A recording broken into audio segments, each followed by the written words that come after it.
Y comenzamos. Muy buenos días a todos. Vamos a empezar. ¿Qué vamos a ver el día de hoy? Hoy vamos a definir el concepto de longitud de arco. Vamos a definir a las funciones rectificables, que son funciones de R en Rn, a las cuales les vamos a poder asignar una longitud. A la curva, a la traza de esa función, vamos a poderle asignar un número real positivo, no negativo, al cual le vamos a llamar la longitud de arco.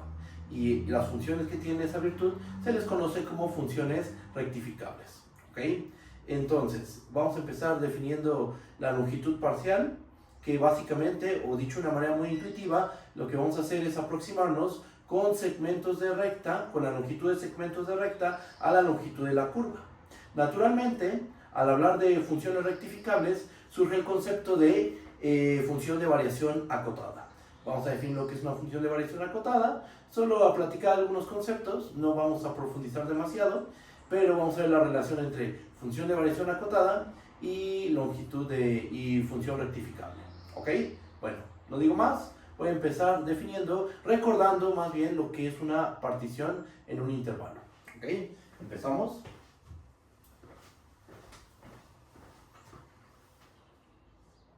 Vamos a dar la siguiente definición. Una partición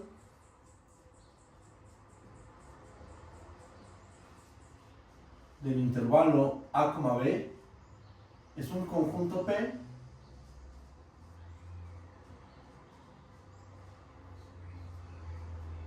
de la forma T0, T1, Tm, tal que T0 es igual a Tm es igual a B, y además tenemos que T0 menor que T1, menor que Tm menos 1, menor que Tm. O sea, ¿qué es una partición de un intervalo? Es simplemente un conjunto finito que lo estamos ordenando de manera ascendente. T0 es menor que T1, T1 es menor que T2, así hasta Tm menos 1 menor a Tm. Donde ¿quién es T0? Es el extremo izquierdo de nuestro intervalo. ¿Quién es Tm? Es el extremo derecho del intervalo. ¿Ok? ¿Cómo se ve una partición de manera geométrica? Vamos a hacer un dibujo. Eso ya lo conocemos bien, pero bueno, de todas formas vamos a recordar. Aquí tenemos al punto A, que es el extremo izquierdo de nuestro intervalo, tenemos al punto B, que es el extremo derecho de nuestro intervalo, y lo que estamos haciendo es tomar una cantidad finita de puntos. ¿Estamos de acuerdo?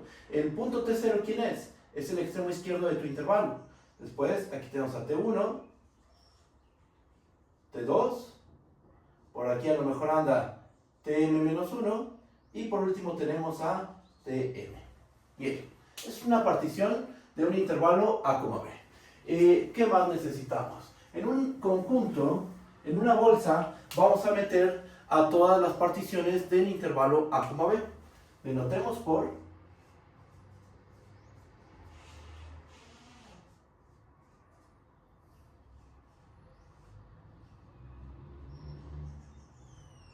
¿esto qué denota? Este conjunto, ¿quién va a ser?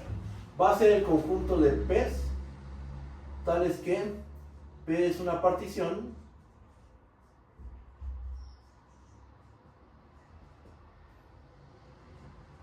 del intervalo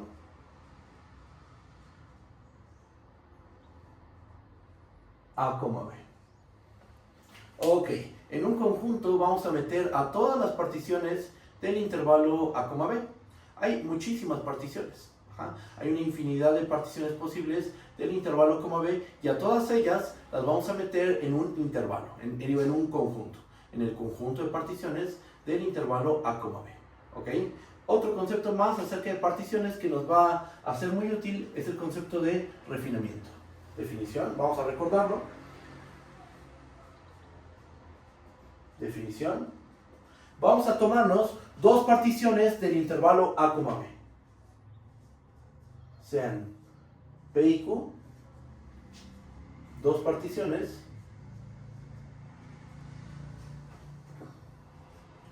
del intervalo A, B.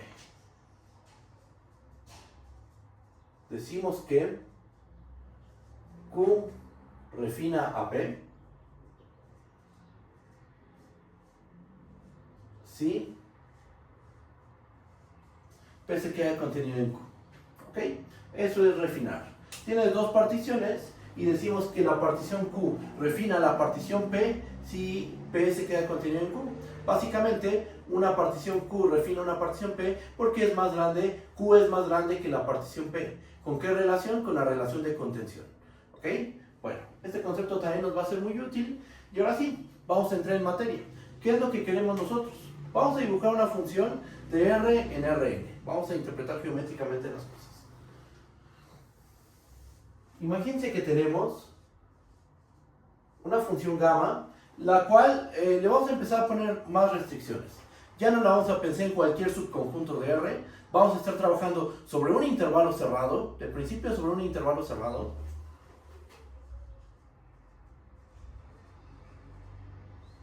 Hacia los reales. ¿Ok? Bien. Hacia Rn. Una función del intervalo, como ven, hacia Rn. Va. Vamos a visualizar su traza. Aquí está. Aquí supongamos que se encuentra gamma de A. Y aquí tenemos a gamma de B. ¿Ok? Vamos a suponer, para no recorrer dos veces la curva, vamos a suponer que es inyectiva. Damos una función de A, B en Rn, a la cual le vamos a pedir inyectividad. ¿Va? Bien, entonces, ¿nosotros qué queremos? Nosotros queremos medir la longitud de la traza de gamma. Esta es la traza de gamma. Queremos medir su longitud. ¿Qué podemos hacer?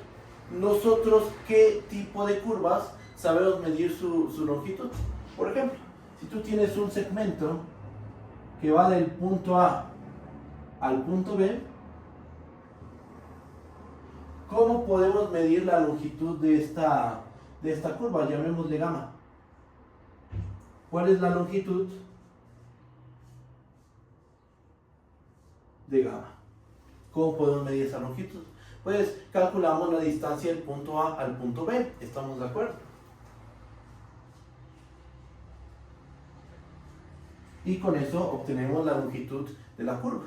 Ok, entonces, ya es una curva bastante simple, una curva recta, es muy fácil de manejar, es muy fácil, nos damos cuenta por la igualdad que tenemos aquí, que es fácil calcular la longitud, no hay ningún problema. Entonces, lo que vamos a hacer es aproximarnos a la longitud de una curva cualquiera con segmentos de recta. ¿Okay? Lo que vamos a empezar a hacer es ir tomando segmentos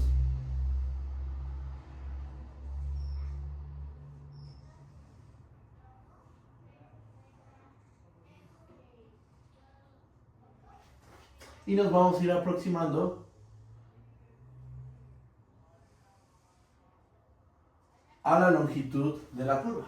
¿Ok? Por ejemplo, aquí tendríamos a gamma, vamos a llamarle a T0.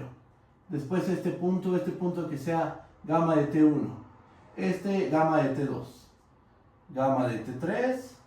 Así seguimos hasta llegar a lo mejor a un punto gamma de Tm-1 y después gamma de Tm que sea gamma de B.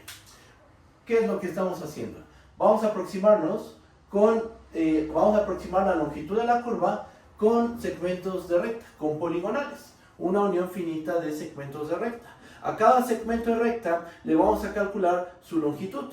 Después, calculamos la longitud de cada segmento de recta, de todos. ¿Ok? Sumamos esas longitudes y esa suma pues debería de ser muy próxima, bueno, depende cómo tomemos esos segmentos de recta, pero nos gustaría que esos segmentos de recta aproximen a la longitud de la curva. ¿Ok? ¿Qué es lo que vamos a hacer? Vamos a mostrar que si nosotros comenzamos a refinar estos segmentos, es decir, cada vez tenemos segmentos más chiquitos, ¿qué va a pasar? Que nos vamos a aproximar cada vez más y más y más a un cierto valor al cual vamos a interpretar como la longitud de la curva gamma. ¿Ok? Bueno, estas son ideas intuitivas. Efectivamente vamos a trabajar con segmentos de recta, pero todo aquí está platicado. Estoy dando la idea intuitiva. Lo que sigue es formalizar todo esto. ¿Ok? Y bueno, vamos a comenzar con la parte formal. Voy a borrar esta parte del pizarrón.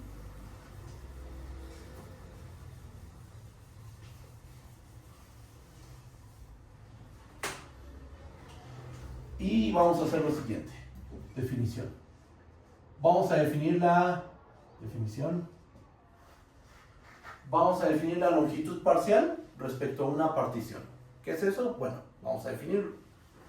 Tomemos una función gamma definida en el intervalo b hacia Rn.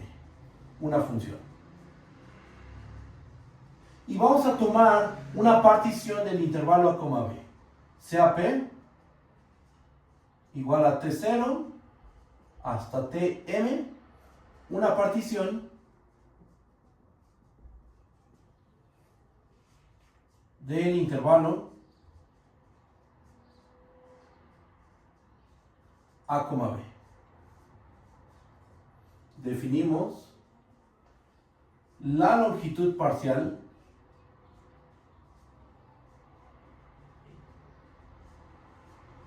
de gamma respecto de P como, ¿y cómo vamos a definir este valor? Este va a ser un número, ¿ok? ¿Cómo lo vamos a definir? Lo vamos a denotar de esta manera: la longitud de gamma respecto a la partición P, o la longitud parcial de gamma respecto a la partición P. Esto es notación. ¿Cuál es el significado de esta notación? Bueno, pues esto significa la suma desde i igual a 1 hasta m de la norma de gamma de ti menos gamma de ti menos 1. ¿Ok? Esa es la longitud parcial de gamma respecto a la partición P. ¿Qué es lo que estamos haciendo? Estamos sumando desde i igual a 1 hasta m la norma de gamma de ti menos gamma de ti menos 1. ¿Cómo interpretamos geométricamente este valor? Pues justo como lo hicimos de este lado. Vamos a rehacer el dibujo aquí, un poquito más pequeño. Tenemos aquí a nuestra... aquí tenemos a gamma de A. Aquí está gamma de B.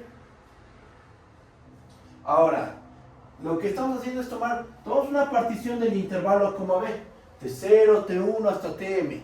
Cada uno de estos puntos le aplicamos la función gamma. Obtenemos a gamma de T0, después obtenemos a gamma de T1, gamma de T2, así hasta gamma de Tm.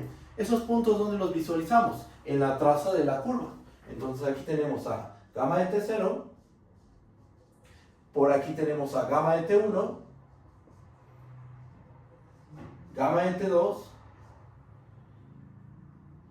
no sé, por acá ya se encuentra gamma de Tm menos 1, y aquí está gamma de Tm. Ok, ahora ¿qué es lo que vamos a hacer? Vamos a tomar puntos consecutivos, vamos a trazar el segmento de recta y vamos a medir estas longitudes. Ok, ahí está. Y lo que estamos haciendo es aproximarnos a la longitud de la curva gamma con suma de poligonales, de las longitudes de una poligonal. Sumamos la longitud de cada uno de estos segmentos de recta y con eso damos una aproximación a la longitud de la curva gamma. Así es como le vamos a hacer. Así es como vamos a definir la longitud de una curva. ¿Ok? Bueno, todavía no la definimos, pero por medio de estos valores los vamos a aproximar, vamos a definir la longitud de arco de una curva gamma. ¿Ok? ¿Cómo vamos? ¿Vamos bien? ¿O hay alguna duda? Cualquier duda, ustedes díganme, por favor, ¿vale? Voy a borrar de este lado.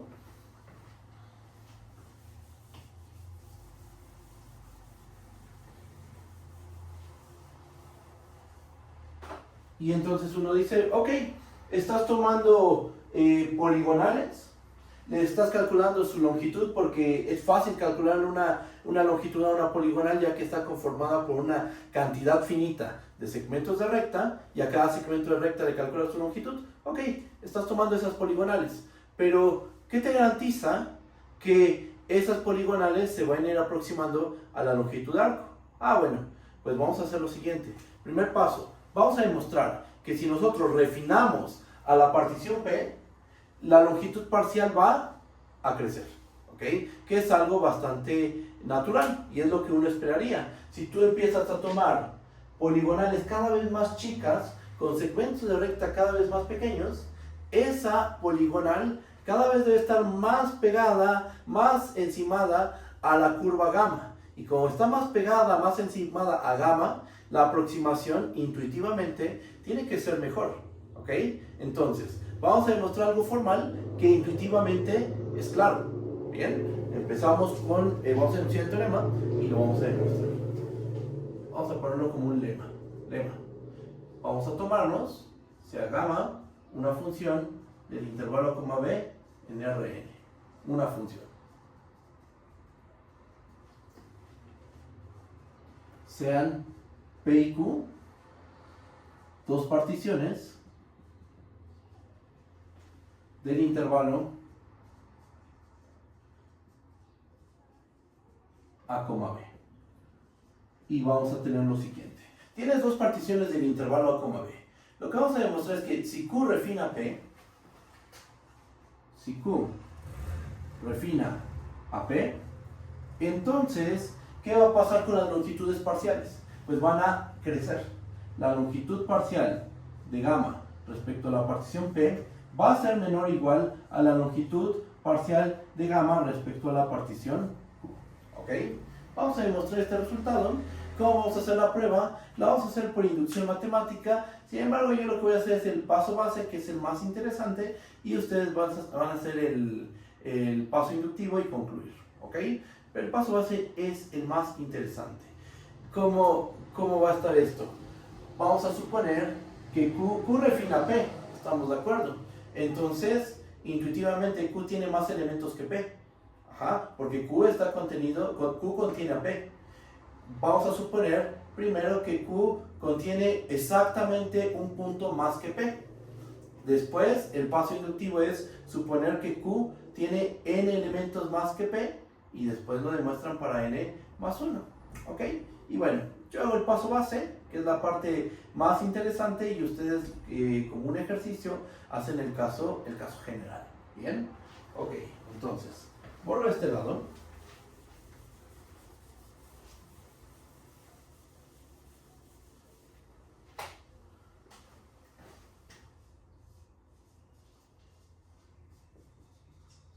Demostración. Consideremos, supongamos que Q tiene un elemento más que P. Ok. Entonces, ¿cómo se ve P y cómo se ve la partición Q? Podemos suponer que P es de esta forma. Fíjense.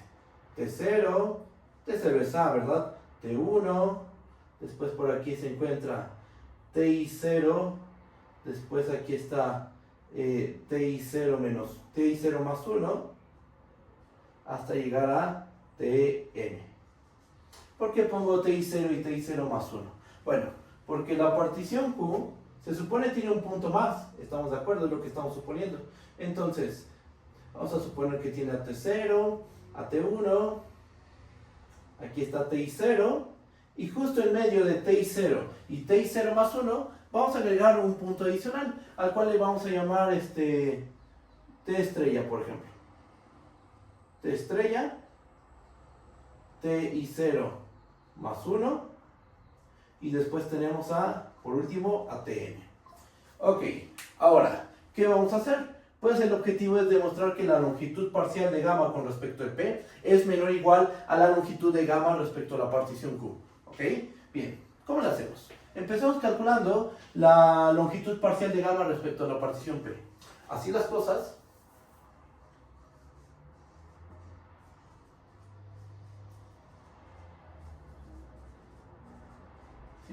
tenemos que la longitud de gamma respecto a la partición P es la suma desde I igual a 1 hasta, vamos a ponerle K, la suma desde K igual a 1 hasta M de la norma de gamma de TK menos gamma de TK menos 1.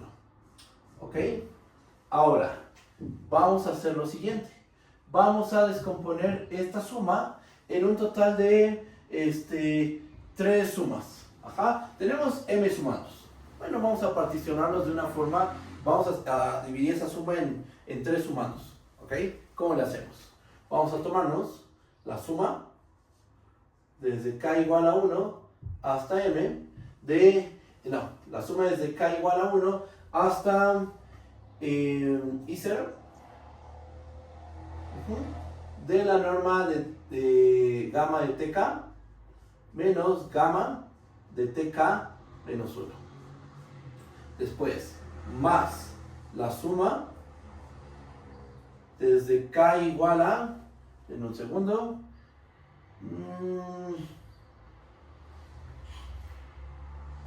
de un segundito, desde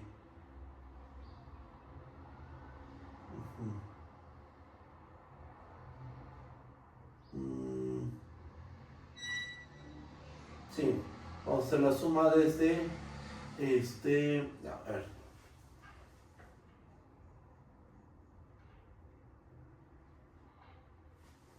desde I0 más 2 hasta m de la norma de tk menos gamma de tk menos 1. ¿Ok? ¿Qué sumando nos falta? Tenemos la suma desde k igual a 1 hasta I0. ¿Ok? Y tenemos aparte la suma desde k igual a I0 más 2 hasta m. O sea, estamos considerando k igual a 1, k igual a 2, así nos seguimos hasta k igual a I0. Después tomamos k igual a I0 más 2, k igual a I0 más 3, k igual a I0 más 4, hasta llegar a k igual a m. ¿Qué sumando nos falta? Nos falta el sumando con k igual a I0 más 1. Entonces, para que en verdad esto sea una igualdad, vamos a escribir la norma de gamma de t I0 más 1 menos gamma de t I0. Bien, entonces, la longitud de gamma respecto a la partición P es esta suma. Es la suma desde k igual a 1 hasta m de la norma de gamma de tk menos gamma de tk menos 1. Esta suma la descompusimos en 3 sumas. La suma desde k igual a 1 hasta I0 de la norma de gamma de tk menos gamma de tk menos 1. La suma desde k igual a I0 más 2 hasta m de la norma de gamma de tk menos gamma de tk menos 1. Y ese sumando que queda en medio, que es la norma de gamma de ti0 más 1 menos gamma de ti0. Ahora, ¿qué es lo que sigue? Vamos a aplicar desigualdad de triangular con este término, con este nada más, con el último sumando, este sumando que pusimos por aparte. Fíjense, aplicamos desigualdad triangular y ¿qué nos va a terminar quedando? A este primer sumando vamos a dejarlo igual, a este, no le vamos a hacer nada, entonces nos va a quedar la suma desde k igual a 1 hasta I0 de la norma de gamma de tk menos gamma de tk menos 1. Se queda igual. El siguiente, la suma desde k igual a I0 más 2 hasta m de la norma de gamma de tk menos gamma de tk menos 1. ¿Qué le hacemos? Nada. Al único sumando que le vamos a hacer algo es a este. Lo voy a marcar con un simbolito. Ajá. A ese sumando sí le vamos a hacer algo. Vamos a aplicarle desigualdad triangular y nos va a quedar la norma. ¿Cómo la vamos a aplicar? Nos va a quedar la norma de gamma de ti0 más 1 menos gamma de este punto, el t estrella, más la norma de gamma de t estrella menos gamma de ti0. ¿Ok? Y bueno, aplicamos desigualdad triangular. ¿En qué término? En este término de aquí. Al aplicar desigualdad triangular, la norma de gamma de ti0 más 1 menos gamma de ti0 va a ser menor o igual que la norma de gamma de ti0 más 1 menos gamma de t estrella más la norma de gamma de t estrella menos gamma de ti0 simplemente. ¿Ok? El primer sumando Esta suma que va desde 1 hasta I0, la dejamos tal cual. Después, la suma que va de I0 más 2 hasta M, ¿le hicimos algo? No, lo dejamos tal cual. El tercer término, el término que separamos, el sumando que separamos, ahí es donde aplicamos desigualdad del triángulo. Y por lo tanto, toda la expresión se hizo menor o igual que todo esto. ¿Ok? Si está bien, si me comprenden, o hay alguna duda. Cualquier duda, díganme por favor. Tenemos esto. Y luego, ¿qué? ¿Esto para qué nos va a servir? Déjenme borrar esta parte del pizarrón.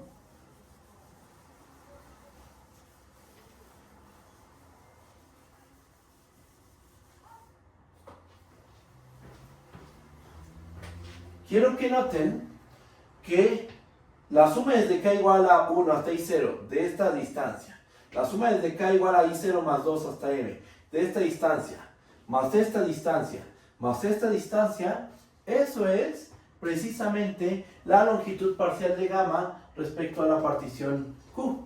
¿Ok? Toda esta suma es precisamente la longitud parcial de gamma respecto a la partición Q. ¿Ok? Y bueno, pues ya con esto simplemente uno se fija en el principio y en el final de esta cadena de desigualdades y concluye que la longitud de gamma respecto a la partición P es menor o igual a la longitud de gamma respecto a la partición Q, que es lo que queríamos demostrar. ¿Ocupamos el hecho de que Q refina P? Por supuesto que sí, porque como Q refina P, Q contiene P. ¿Estamos de acuerdo? Estamos haciendo el caso donde Q tiene un elemento más que P. Aquí lo dijimos. Supongamos que Q tiene un elemento más que P. Ustedes van a hacer el caso en que Q no solo tiene un elemento más, sino o sea, no sé, 2 elementos, 3 elementos, 4, el caso general. Pero este es clave. Haciendo este caso, el caso general es fácil de demostrar. Suponiendo que Q tiene K elementos o R elementos o cualquier letra de T elementos más que P, bueno, usando este caso se puede demostrar el caso general de varias formas, por inducción, directo, ustedes deciden cómo hacerlo, ¿va? Entonces, el caso general, donde Q tiene, ¿cuánto le ponemos? R elementos más que P, con R un natural, queda de ejercicio. Pero esto nosotros lo hemos hecho, o sea, este tipo de razonamiento lo hicimos cuando trabajamos teoría de la integral. Cuando construyó la integral de Darboux, hicimos este proceso. Hicimos primero el caso en que el refinamiento tiene un elemento más. Y después dijimos, bueno, supongamos que tenemos una partición Q que tiene R elementos más que la partición P. ¿Qué hacemos? Pues repetimos este procedimiento un total de R veces y concluimos. Pero bueno, no les digo más, esto es un ejercicio. Antes de pasar a lo que siguen, vamos a dar una interpretación geométrica de lo que pasó en la demostración. Miren, aquí tenemos a nuestro intervalo A, B, que es el dominio de la curva gamma, ¿estamos de acuerdo? Después nuestra curva gamma, bueno, aquí está la gamma, aquí está vamos a dibujarlo todo en el espacio 2-dimensional, o sea en R2, y aquí tenemos a nuestra curva gamma. ¿Ok? Bien, aquí está gamma. ¿Qué es lo que hicimos? Tomamos una partición, aquí está, T0, aquí estaba TI0, aquí está TI0 más 1, aquí se encuentra TM, antes de TM se encuentra TM menos 1, y por aquí podemos escribir a T1, ¿ok? Ahora, en medio de TI0 y TI0 más 1, ¿qué es lo que estamos suponiendo? Supusimos que en medio de TI0 y TI0 más 1 se encuentra ese punto adicional, el punto que está en Q pero que no está en P. ¿Cómo le llamamos a ese punto? Le llamamos T estrella, ¿estamos de acuerdo? Aquí está T estrella. Bien, ahora, a cada uno de esos puntos le aplicamos la función gamma. Eso nos arroja puntos en la curva. Aquí está gamma de T0, Aquí está gamma de T1. ¿Por dónde dibujo a gamma de T0, T0 más 1 y T estrella? Yo creo que quedó muy chiquito el dibujo, pero vamos a ponerlo por aquí. Gamma de T0, gamma de T0 más 1, y por aquí se encuentra gamma de T estrella. Bien, ¿qué es lo que ocurre? Observen lo que pasa geométricamente.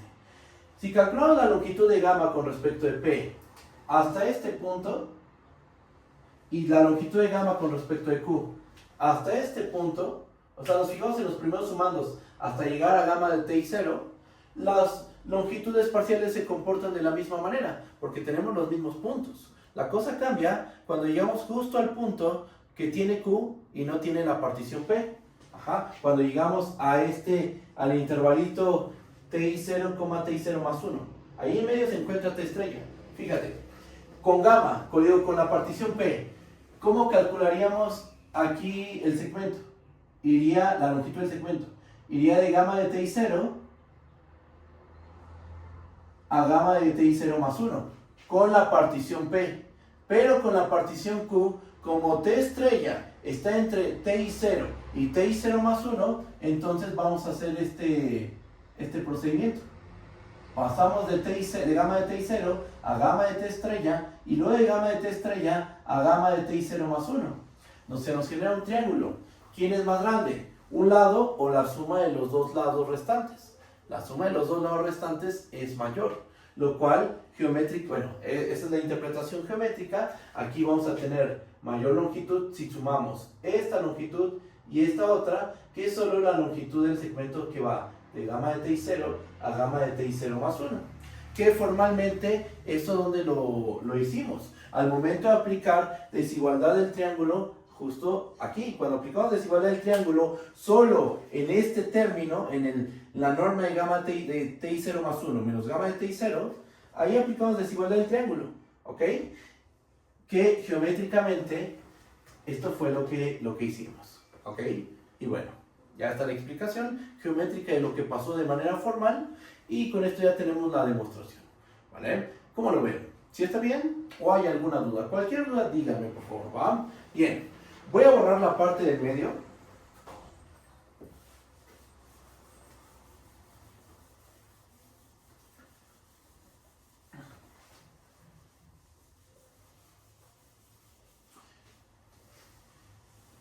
Y entonces, ¿qué tenemos? Tenemos que, si nosotros empezamos a refinar, si vamos tomando refinamientos cada vez mayores, vamos refinando respecto a una partición P inicial, y le empiezas a refinar cada vez más y más y más y más, ¿qué le pasa a las longitudes parciales? Empiezan a crecer, ¿estamos de acuerdo? Uno podría decir, ok, intuitivamente sí se empiezan a aproximar a la longitud de la curva, pero ¿qué tal si esas longitudes parciales empiezan a crecer y se empiezan a disparar a infinito? ¿Podría pasar? La respuesta es que sí. En la siguiente sesión vamos a ver un ejemplo de una curva donde sus longitudes parciales se disparan a infinito. Ok, entonces tenemos ahí un peligro, un problema. Que no toda curva, vamos a tener esto en mente. No toda curva va a tener longitud. Okay, lo pongo aquí, observación. No toda curva tiene longitud finita. Aun si la función gamma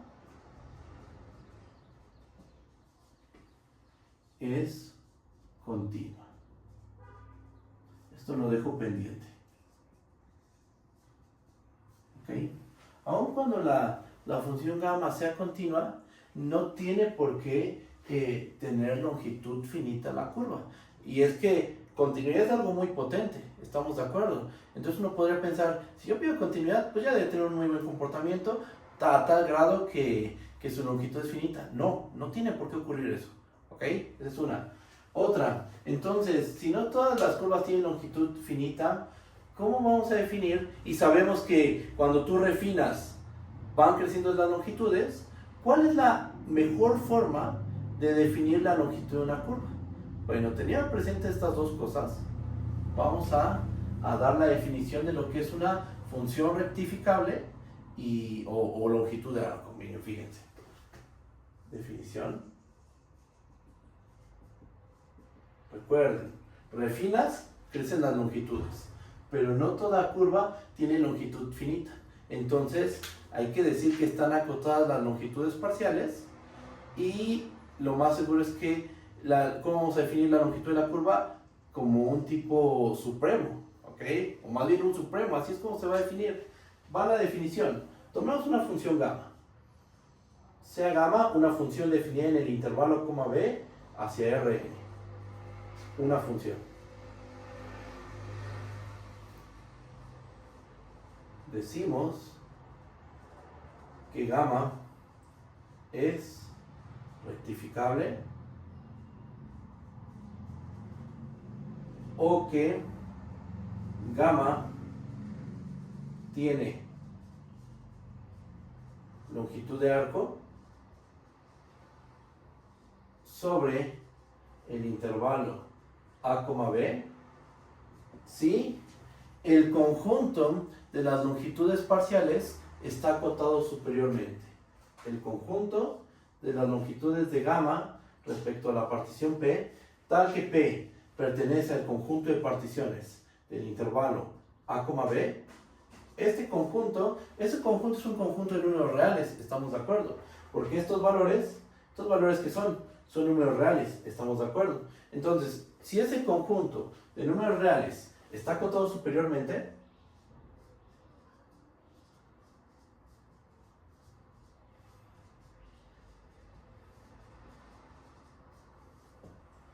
vamos a decir que la curva gamma es rectificable, ¿vale? En tal caso, en el caso en que gamma sea una curva rectificable porque este conjunto está acotado superiormente, ¿cómo vamos a definir a la longitud de la curva?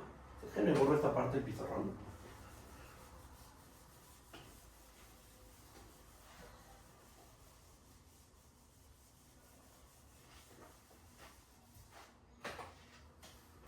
En tal caso, la longitud de gamma, ¿cómo la vamos a calcular? Bueno, por la idea, las longitudes parciales, ¿qué son? O sea, vamos a basarnos en una idea intuitiva para dar esta definición formal. Las longitudes parciales, ¿qué son? Son las longitudes de poligonales que están pegadas a la curva gamma. ¿Estamos de acuerdo? ¿Qué vimos nosotros? Que cuando tú empiezas a refinar, esas poligonales como que se empiezan a pegar más a la curva. Vean aquí, este segmento estaba separado de la curva, pero refinamos y estos dos segmentos quedaron más pegados, este segmento y este segmento quedaron más pegados a la curva gamma. ¿Estamos de acuerdo? Entonces, intuitivamente, tú refinas y las poligonales se empiezan a pegar más a la curva, a la función gamma. ¿Ok? Entonces, refinas, te aproximas cada vez más a la longitud de la curva y cuando tú refinas, ¿qué pasa? Empiezan a crecer los valores. ¿Cómo? ¿Cuál es la manera más natural de definir la longitud de gamma? Vamos a definirla como el supremo del conjunto de las longitudes parciales, tal que P pertenece al conjunto de particiones de la B. O sea, si es rectificable, este conjunto va a estar acotado superiormente. ¿Ok? ¿Es no vacío? Por supuesto que sí, este conjunto es no vacío. Eso es algo fácil de verificar. Este conjunto es no vacío. Conjunto no vacío de números reales. Acotado superiormente, ¿qué tiene siempre? Supremo. Tiene mínima cota superior. Eso es lo que dice el axioma del supremo. Entonces, por el axioma del supremo existe el supremo y ese supremo va a ser la longitud de gamma. Así es como se define, así es como definimos el concepto de ser rectificable, que una función gamma de un intervalo b en Rn tenga longitud. Tiene longitud si este conjunto está acotado superiormente y en ese caso su longitud está dada por este valor. ¿Cómo lo ven? ¿Sí está bien? o hay alguna duda. Bueno, tenemos aquí la definición de lo que es una función rectificable. Ahora, es muy común en cálculo tener esta fórmula. A ver, observación. Es posible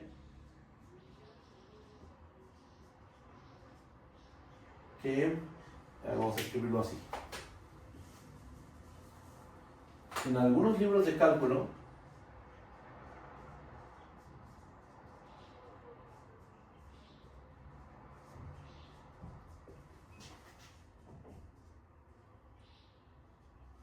se define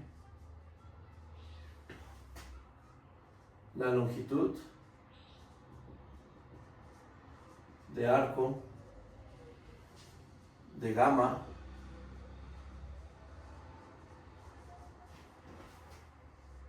con gamma de clase C1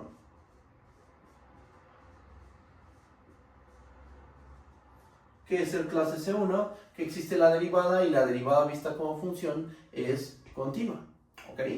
Entonces, en algunos libros de cálculo se define la longitud de arco de gamma con gamma de clase C1 en el intervalo como, y se define así, tal cual, así se define, no se prueba, se define como la integral de a en b de la norma de gamma prima de t. ¿Ok? Así se define y entonces uno empieza a calcular longitudes, por ejemplo, de una circunferencia, de la gráfica del seno hiperbólico, coseno hiperbólico, toma otras curvas y calcula su longitud usando esta fórmula.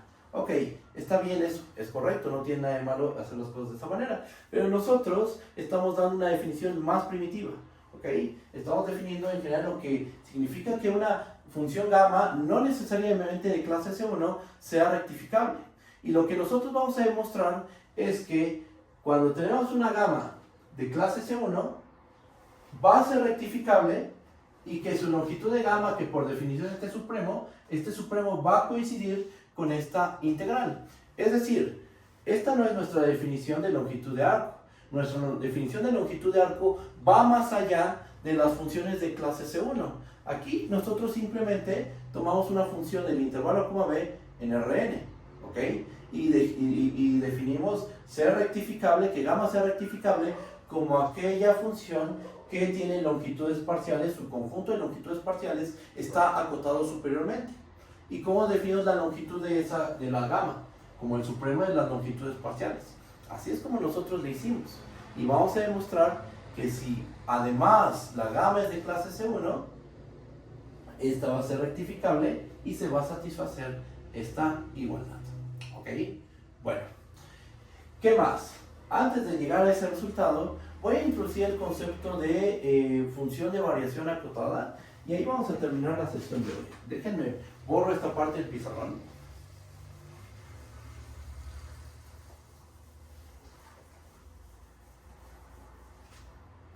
Y es que una pregunta muy natural es la siguiente. A ver, vamos a plantearnos este problema. Ya tenemos la definición de lo que es una función de un intervalo como b en Rn rectificable. Debe pasar todo esto, ¿ok? Pero, ¿no habrá alguna manera de caracterizar a las funciones rectificables? Y la respuesta es que sí. ¿Por qué nos gustaría tener una caracterización? Porque uno puede decir, no, pues trabaja simplemente con la definición de función rectificable y a partir de eso prueba que cierta función es o no es rectificable. Efectivamente, uno lo puede hacer de esa manera, pero como estamos trabajando con una función del intervalo KB en Rn, nos gustaría encontrar una relación entre, a ver, si gamma es rectificable, ¿cómo son sus funciones componente? Y si las funciones componente cumplen cierta propiedad, que hay que buscar esa propiedad garantiza que gamma es rectificable. Es decir, queremos ver qué condición suficiente y necesaria deben de cumplir las funciones componentes de gamma para garantizar que gamma es rectificable. ¿Okay? Queremos encontrar esa condición. Si yo le pido a gamma 1, gamma 2, gamma n que cumplan esta propiedad P, eso va a ser equivalente a que gamma sea rectificable. Y a lo mejor puede ser que esa propiedad sea un poquito más fácil de manejar. Y eso estaría bien, porque si nos interesa nada más probar que una función tiene longitud o no, pues fijarnos en las funciones componente normalmente hace que las cosas sean un poquito más sencillas. ¿Bien? Ok. Habiendo dicho eso, voy a dar la definición de función de variación acotada. Para la definición,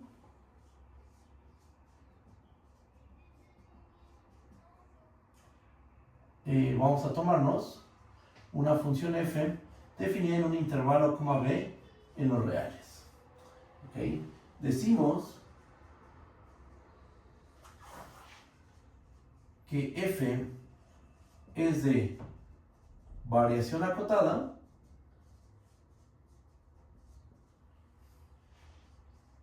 sobre el intervalo a, b, si existe una m mayor que 0, tal que para toda p partición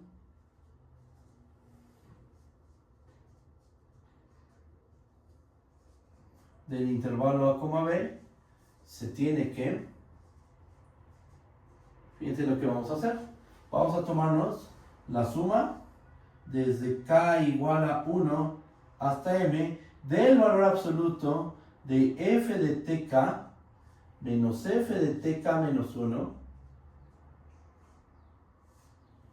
y esto tiene que ser, vamos a poner otra letra aquí, una k, ¿okay? Existe una k mayor que 0, tal que para cualquier partición del intervalo b siempre vamos a tener lo siguiente: la suma desde k igual a 1 hasta m, aquí vamos a poner mejor una letra j, por ejemplo, perdón, ahí está, la suma desde j igual a 1 hasta m del valor absoluto de f de tj menos f de tj menos 1, esto va a ser menor o igual a k. ¿Ok? Eso es una función de variación acotada. Lo que estamos diciendo es que tú empiezas a sumar los valores de la imagen de manera tomando una cantidad finita de puntos del intervalo b, los ordenas, empiezas a sumar sus valores de puntos consecutivos, tomas sus distancias, y empiezas a sumar todas estas distancias, y ese valor siempre va a quedar por debajo de una constante k. ¿Ok? Bueno, a lo mejor esto de principio se ve un poquito extraño, pero es muy parecido a la manera en que definimos la longitud parcial. ¿Ok? Esto parece una longitud parcial, pero para una función del intervalo b a r de la n con n igual a 1. ¿Ok? Lo que vamos a demostrar es que, eso lo vamos a hacer en la siguiente sesión, vamos a demostrar que una función una función gamma es rectificable si y solo si cada función componente es de variación acotada. ¿Ok? Y así ya tenemos la condición que nos garantiza. Esta condición es equivalente a que gamma sea rectificable. Gamma es rectificable si y solo si cada función componente es de variación acotada. Esto, desde luego, lo vamos a ver en la siguiente sesión. Vamos a demostrar este resultado, y después de probar eso, pasamos a demostrar que las funciones gamma de clase C1 son rectificables y que esta es la fórmula para calcular la longitud de arco. Yo creo que esos dos resultados los vamos a estar probando en una o dos sesiones, y después de eso, ¿a qué pasamos? Pasamos al tema de funciones de Rn en R. ¿Ok? Bueno, ¿dudas? ¿Vamos bien? Bueno, yo creo que le dejamos hasta aquí. Nos estamos viendo la próxima semana. ¿Vale? Cuídense mucho. Hasta luego. Gracias por venir. Bye, bye.